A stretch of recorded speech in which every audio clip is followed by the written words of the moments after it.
사랑과 마음 상담센터에서 보내드리는 새벽 프로그램 이른 아침 햇살 받기 시간입니다.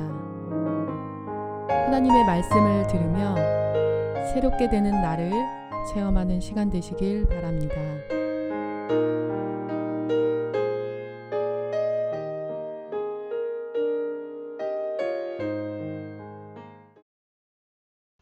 어제 이른 아침 햇살 받기 제목은 좀 특이했죠. 죄가 또 다른 죄를 돕지 않도록 하자. 굉장히 어려운 표현이기도 합니다. 좀 잘 이해가 안 되실 텐데 혹시 좀 더 깨달음을 깊이 얻고 싶으신 분들은 센터에 오셔서 대화를 나누시죠. 그래서 깨달음을 가져가셨으면 좋겠습니다. 오늘은 매우 유명한 이야기를 좀 나누고자 합니다. 다윗과 밧세바 이야기입니다. 사무엘하 11장에 기록된 내용입니다. 그 해가 돌아와 왕들이 출전할 때가 되매, 이 말은 뭐냐면 겨울, 추운 겨울, 혹한기가 지나고 봄이 돼서 이제 전쟁에 출전해도 된다는 이런 그 시기적 상황에 대한 얘기를 하고 있습니다. 다윗이 요압과 그에게 있는 그의 부하들과 온 이스라엘 군대를 보내니 그들이 암몬 자손을 멸하고 랍바를 에워쌌고 다윗은 예루살렘에 그대로 있더라. 자, 매우 묘한 얘기입니다. 랍바, 암몬 족속의 수도인데 매우 큰 성이라는 뜻을 갖고 있고요. 이 성은 큰 수건지를 지키던 성이라고도 합니다. 난공불락의 요새였다고 합니다. 요즘의 요르단의 수도, 현재의 암만이라고 또 얘기를 하는데요.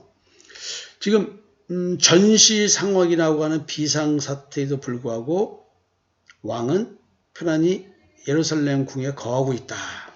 이거를 부정적으로 바라보면은 영적 긴장이 풀려 있다. 이렇게 볼 수 있고요. 늘 통일국가의 왕으로서 승승장구하고 있던 다윗 입장에서는 요압 장군만 내보내도 그 정도 전쟁은 충분히 이길 수 있다라고 판단해서 그대로 있을 수 있고요. 또 권력이 강한 왕일수록 휘하 장수들은 왕이시여 굳이 안 나오셔도 됩니다. 저한테 맡기시고 편히 계십시오. 걱정하지 마십시오. 항상 뭐 이렇게 말하지 않겠습니까? 그렇지만은 이제 그 사건 사고와 연관져서 말을 하면 결과론적으로 영적 긴장이 풀어진 상태에 있는 다윗 이렇게 말을 할 확률이 높겠죠. 그래서 이런 영적 긴장이 풀어진 상태에서 밧세바를 범하고 그의 남편 우리아를 살해하는 모사라는 엄청난 죄악을 저질렀다. 이렇게 결정을 내겠죠. 결론을 낼 겁니다. 결과론적으로. 자, 2절을 좀 봅니다. 저녁 때에 다윗이 그의 침상에서 일어나 왕궁 옥상에서 거닐다가 그곳에서 보니 한 여인이 목욕을 하는데 심히 아름다워 보이는지라. 다윗이 사람을 보내 그 여인을 알아보게 했더니 그가 알을 때 그는 엘리암의 딸이요 햇사람 우리아의 아내 밧세바가 아니니까. 영적으로 게으르고 나태한 상태에 있었다. 저녁 때는 늦은 오후를 말하고 해질 무렵까지 정도를 말한다고 합니다. 어려워진 때. 왕궁 지붕을 거니면서 산책을 했다. 습관적인 행위일 수도 있겠죠. 근데 왜 하필 그곳에서 보니 그때 한 여인이 목욕을 하고 있는 것이 보였을까요? 야, 이거 참 묘한 거죠. 저는 이제 그 결과론적으로 해석을 쭉 하면서 성경을 보면 묘한 걸 느낍니다. 솔로몬이 여기서 나오잖아요. 솔로몬이 그 다음 왕인데 만약에 다윗이 이 여인과 이런 짓이 없었다고 한다면, 이런 범죄를 저지르지 않았다고 한다면 솔로몬이 태어났겠습니까? 그렇다고 해서 이 사건 사고가 정당화되는 건 아닙니다. 우리의 악을 선으로 돌리시는 하나님이기 때문에 우리는 묘한 하나님의 역사를 바라본다는 것이지요. 자, 하여튼 지금 다윗은 자신의 안목의 정력을 이기지 못해서 범죄 행위를 하게 됩니다. 그냥 관음적인 행동으로 한 여인은 목욕을 하네? 이렇게 보면 끝날 문제를, 아는 말은 왕이 색시가 몇 명이나 있는데 뭐 굳이 이렇게 남이 아내를, 그것도 유부녀인데 굳이 그럴 필요가 뭐 있겠습니까? 근데 어쨌든 간에 이거는 뭐 왜 하필 이렇게 미혹을 받았는지 이해할 수가 없습니다. 밧세바가 얼마나 이뻤는지 모르지만 그 멀리서 뭐 이렇게 아름답게 보였길래 참 이해가 안 되는 거죠. 심히 아름다워 보였다. 참 이게 왜 심히 아름답게 보일까요? The woman was very beautiful. 야, 그 여인이 아주 아름다웠답니다. 아름다워 보인 게 아니고 아름다웠다 그러네요. 예. 자, 시각적으로 미혹을 받았습니다. 다윗은 자제력을 상실했습니다. 그래서 누군지 알아보기까지 했습니다. 근데 알아봤더니 햇사람 우리아였습니다. 이방인 햇족속이었습니다. 지금 뒤에 보면은 우리아는 다윗의 37인 용사 중 하나였습니다. 이름이 여호와는 빛이시다라는 뜻이 우리아인데 이방인으로서 신앙을 개종한 사람이었다는 것을 알 수 있겠죠. 다윗이 근데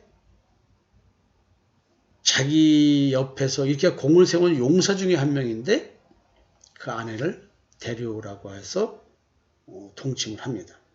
근데 왜 성경 기록에는 밧세바가 유부녀로서 거부했다, 반항했다 라는 기록이 없을까요? 물론 왕이 뭐 이런 요구를 할 때 거부할 여인이 얼마나 있을 것일까? 또 다윗 왕이 보통 왕입니까? 이렇게 멋있고 대단한 그것도 왕인데 요구를 할 때 거부하기 힘들지 않았을까? 비록 이렇게 용사의 아내라 할지라도 인간적으로 그렇게 생각할 수도 있고요. 아니면 요즘으로 말하는 위계에 의한 간음, 위계에 의한 성 관계 뭐 이렇게 표현할 수도 있겠죠. 하여튼 어쨌든 간에 왜 밧세바는 반항이나 거부했다는 표현이 없을까? 하여튼 주석에를 보면 이런 의문도 얘기를 합니다. 근데 어쨌든 간에 이게 밧세바가 또 임신을 하게 됩니다. 그 여인이 임신하며 사람을 보내 다윗에게 말하 이르되 내가 임신하였나이다. 내가 임신하였나이다. 제가 며칠 전에 영화를 보다가 나 임신했어 라는 대사를 듣고 집사람한테 문자를 보냈습니다. 우리도 어린 나이에 일찍 만나다 보니까 집사람이 이제 임신을 했겠죠. 부평역 앞 서울다방에서 집사람이 저한테 고개를 푹 숙이고 나 임신했어 라고 할 때 그런 기억이 납니다. 내가 임신하였나이다. 여자들 이런 경험 다 있죠. 임신이 얼마나 기쁘고 즐거운 일입니까? 그럼에도 불구하고 결혼하기 전에 이런 일이 있으면은 굉장히 곤란한 상태이기도 하고 그럴 여러 가지 여건이 그럴 수도 있겠죠. 하여튼 밧세바가 임신을 했답니다.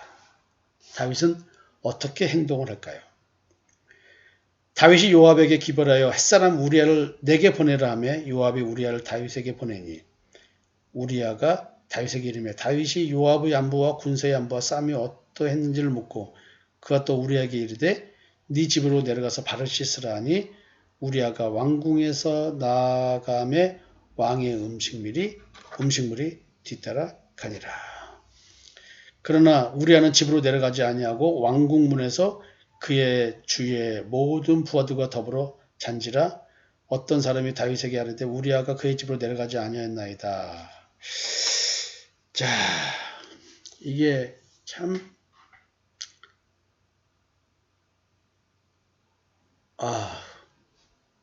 일단 율법적으로는 범죄를 했습니다. 범죄한 인간은 그 결과로 인해서 육체적, 정신적 고통을 당하겠죠. 요즘 시대는 별거 아니라고 생각할 수 있지만 그 당시에 이걸 뗄 수 있는 게 아니니까 참 이게 그래서 이제 다윗은 이제 드디어 간계를 꾸밉니다. 그 첫 단계가 우리아와 밧세바를 동침하게 함으로써 이제 우리아의 아이처럼 위장하게 하려고 했겠죠. 자신의 범죄를 은폐하기에 급급한 다윗의 모습. 하나님과의 정상적인 관계에서 완전히 떠났음을 시사해주는 이야기일까요? 아니면 어떻게 바라봐야 될까요? 결국 다윗이 뭐 전쟁 상황이 어떠냐 뭐 이런 얘기를 하지만 지금 결국 자기의 죄를 은폐하게 한 거니까 지금 다윗은 탐욕죄를 저질렀고 간음죄를 저질렀고 거짓말까지 하는 죄를 저지르고 있습니다. 말은 전쟁에 대한 관심인데 속은 자기 자신의 죄를 가리기 위한 음모였습니다. 그리고 그래 고생했다. 그러니까 집에 와서 쉬어라 하면서 이제 음식 먹으러까지 보내면서 고생을 치하하는 얘기 같지만 그렇지가 않다는 얘기죠. 자, 이게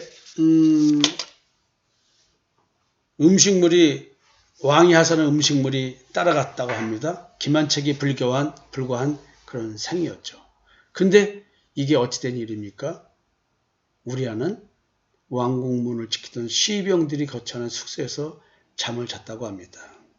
우리아를 미행했는지 음식물을 배달해 준 사람이 전달해 준 얘기인지는 모르지만 우리아가 밧세바와 동침하지 않았다고 집으로 가지 않았다고 보고를 받습니다. 이야, 이게 어찌 돼야 되나요? 이런 사건을 다윗이 우리아에게 이르되 네가 길 갔다가 돌아온 것이 아니야 어째 네 집으로 내려가지 아니하였느냐 하니 우리아가 다윗에게 하되 언약궤와 이스라엘과 유다가 야영 중에 있고 내 주 요압과 내 왕의 부하들이 바깥들에 짐치고 있거늘 내가 어찌 내 집으로 가서 먹고 마시고 내 처와 같이 자리이까. 내가 이 일을 행하지 아니하기로 왕의 살아계심과 왕의 혼에 살아계심을 두고 맹세하나이다. 와, 엄청난 그런 용사죠. 하나님께서도 현재 싸우고 계시거늘 어찌 내가 편히 쉴 수 있겠습니까? 지금 사실은 다윗은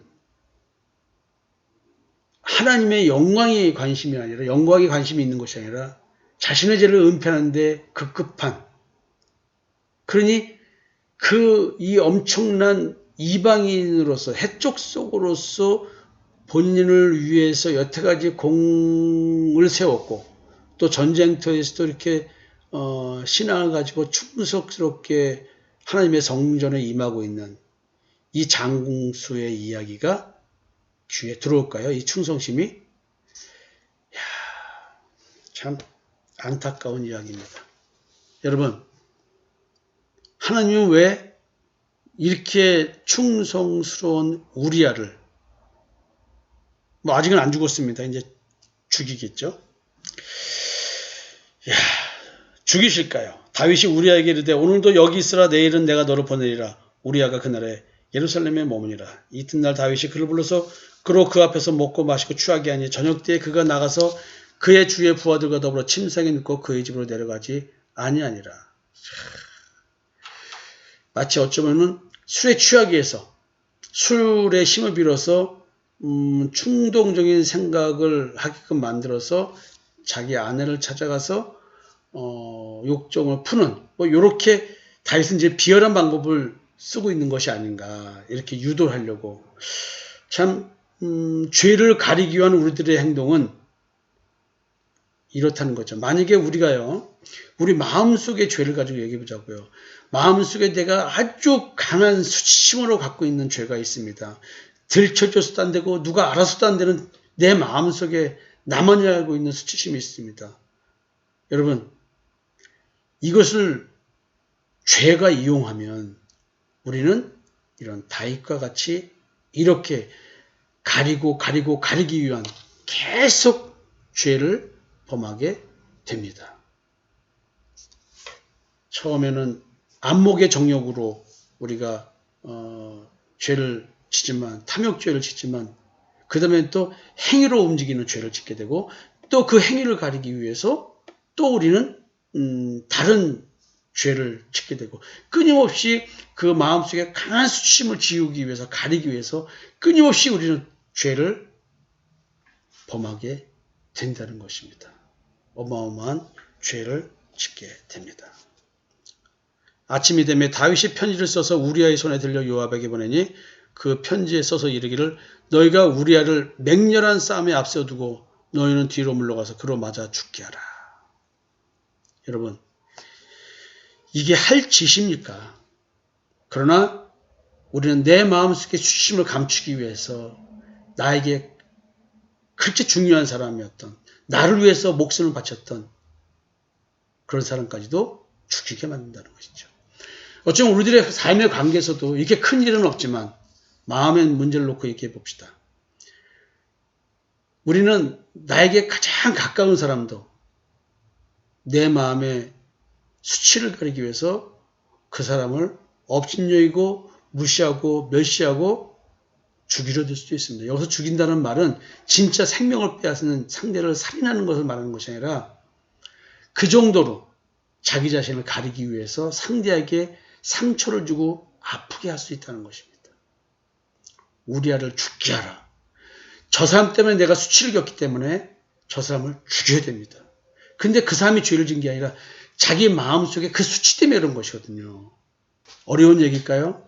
한번 고민해보고 생각해 보셨으면 좋겠습니다. 그로 맞아 죽게 하라. 저 사람 때문에 내가 매일 수치가 드러나기 때문에 그를 죽여버려야지만 되는 것이죠. 내 마음속에 숨겨진 수치심, 오늘도 우리는 가리기 위해서 수많은 죄를 범하고 있다는 것 영적으로 보셨으면 좋겠습니다. 성도 여러분, 고민 좀 하는 하루 되었으면 좋겠습니다. 감사합니다.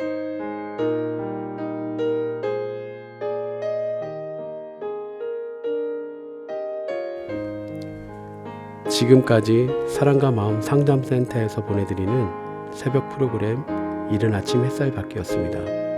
오늘도 하나님의 주권적 역사로 마음을 치료받는 삶을 누리시기 바랍니다.